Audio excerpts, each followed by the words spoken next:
You fall to like 9. Where you? No. The New Orleans Saints select Kelvin Banks Jr. You think I'm worried about what critics say or what people got to say? You know who my dad is? The biggest issue in all of this was primetime Deion Sanders and the thought of having to deal with him. Deion Sanders completely embarrassed his son Shador throughout the draft process with some takes that did not age well at all. We also have an NFL GM from the Jaguars that looks like he plays Fortnite. This guy made a huge trade in the first round, and Russell Wilson is going to have some stiff competition this year with quarterback Jackson Dart. It's the Ole Miss quarterback Jackson. Let's break down the biggest surprises of the first round of the NFL draft. So from the start, Deion Sanders believed that his son, quarterback Shador Sanders, had tons of leverage throughout the offseason, where he even said he's going to reject certain teams and choose where he plays this year. You step in and do some of that if it's the wrong organization and say he ain't going there. Yeah, but I'm not going to do it publicly. I'll do it privately. Yeah. In the offseason, Deion even went as far as saying that Shador will be a top 4 pick, and he also said he could pull an Eli Manning, reject a team on draft night. Where do you predict Shador and Travis going in the draft? Top 4, anywhere from 1 through 4. The latter one would not go behind 4, okay? But I know where I want them to go. So there's certain cities that ain't gonna happen. Okay, you on point. It's gonna be it's going to be an Eli. And let's not forget, earlier this year, in an interview with defensive end of the Saints, Cam Jordan, Shador and Deion scoffed at the idea that Shador would fall to the Saints at pick 9 and be selected there. I know you're gonna be a first rounder. We seen your arm talent. Sure. You know, some people got you projected top 1, 2. You know, or you fall to like 9. At where you? No. I don't know about that. I don't know what you mean. Little did Deion and Shador know at this time that they would be begging to be selected at pick 9. Let's not forget, 9 days before the NFL draft, Dave Portnoy of Barstool Sports said that he loves Shador Sanders and he'd take him number 1 overall. Pin this tweet so I can say I told you so when I'm proven correct. And Coach Prime, Deion Sanders, retweeted this, believing that Shador is going to be a number 1, maybe number 2 pick. It seems like as we got closer to draft night, Deion and Shador warmed up to the idea of being selected by the Saints at pick 9. Deion even made jokes that he likes black and gold. Possibility of Shador being coach. Yes, sir. Saints? Yes, sir. I like the colors.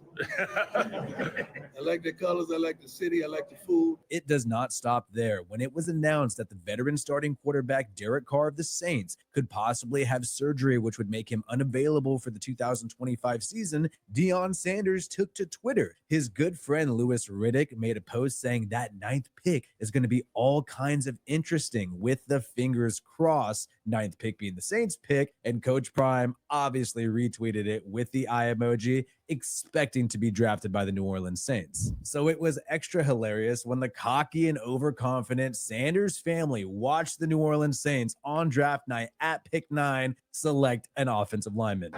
The New Orleans Saints select Kelvin Banks Jr., tackle, Texas.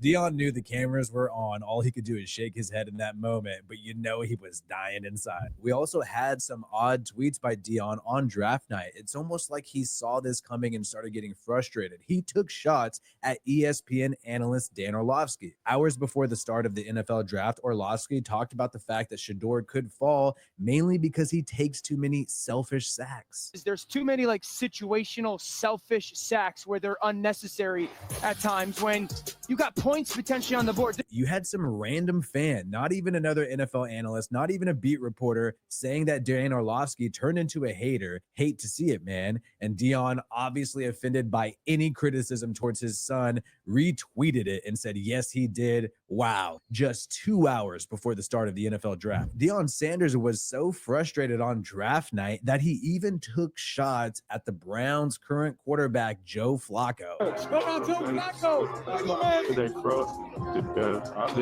It is a funny comment since Joe Flacco is 40 years old, but basically Deion Sanders was saying that it's ridiculous the Cleveland Browns are not drafting Shador because they have an old guy like Flacco on the roster. Clearly, he looked frustrated. There's a lot of reasons why Shador fell in the draft. Obviously, his dad's involvement in this process is a big deal, a big red flag. Deion is already vocal on social media, criticizing people about his son son before his son has even been selected to an NFL team. Imagine how much of a head case Deion is going to be once Shador plays for a team. And you also had this anonymous report that went viral right before the draft talking about Shador, his entitlement, the fact that he has an attitude and does not seem like a good teammate. This anonymous assistant coach said that Shador was the worst formal interview he's ever been in his life. He's so entitled. He takes unnecessary sacks. He never plays on time. He has horrible body language. He blames teammates, but the biggest thing is he's not that good. It almost seemed like Shador was destined to be this way. He grew up super rich. He's Deion's son,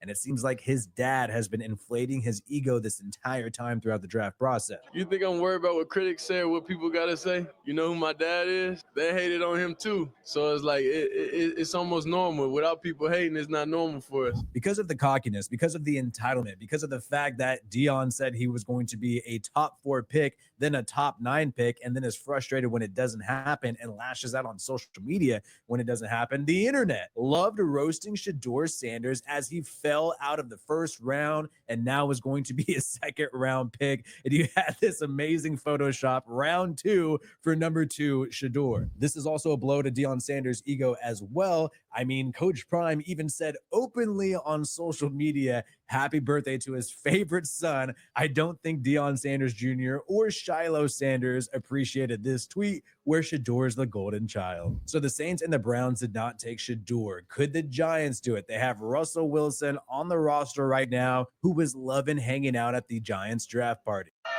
So we're here right now in MetLife Stadium, all the amazing fans, and it's the NFL draft party. My first time wearing the jersey. Go Big Blue, baby. It was absolutely wild because the Giants traded into the back of the first round at pick 25 with a trade to the Houston Texans.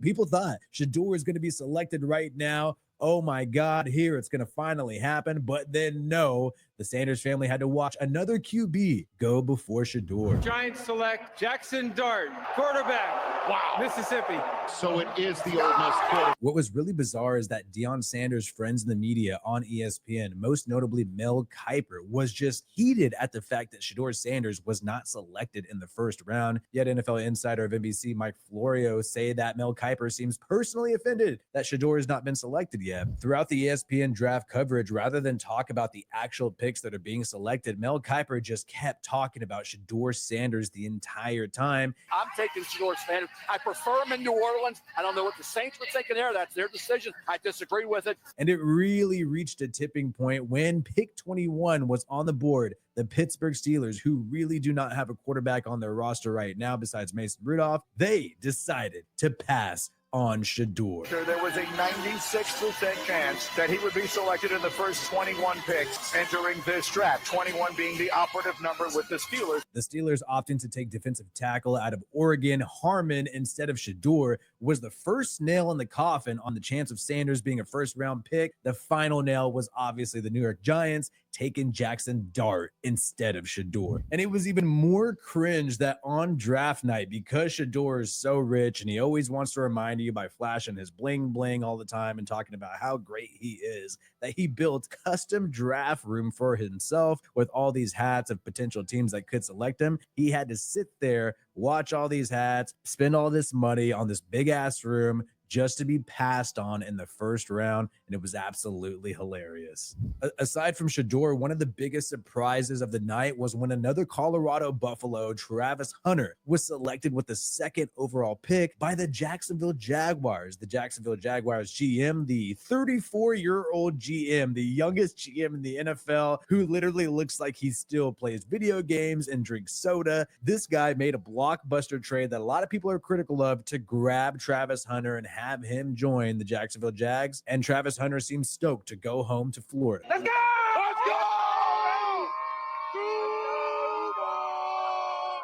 This sounds great. Travis Hunter could be a good value pick. He plays corner and wide receiver. Can he be a two-way player at the NFL level? Personally, I don't think so, but the Jacksonville Jags think they're going to be able to do that. The 34-year-old GM thought it was a great move, but John Gruden with Barstool Sports criticized this pick, and so did a lot of other people because the Jags gave up so much to grab Travis Hunter. I think the team you got to be talking about is the Cleveland Browns. I think they fleeced Jacksonville. They get the Jaguars number 1 pick next year. Yeah. and only moved down a few spots. Is that They what moved down I'm 3 hearing? spots. So they got the 5th overall pick this year. Not only did the Browns only move down a few spots, get the Jags' first-round pick next year, but they also got their second-round pick this year. Literally got first and a second just to move back 3 spots. Brilliant trade by the Cleveland Browns. He freaking fleeced that 34-year-old. And obviously, it would not be a fun draft without upset Cowboys fans. The Dallas Cowboys probably needed an offensive weapon in the first round, and the Carolina Panthers, who were selecting above them,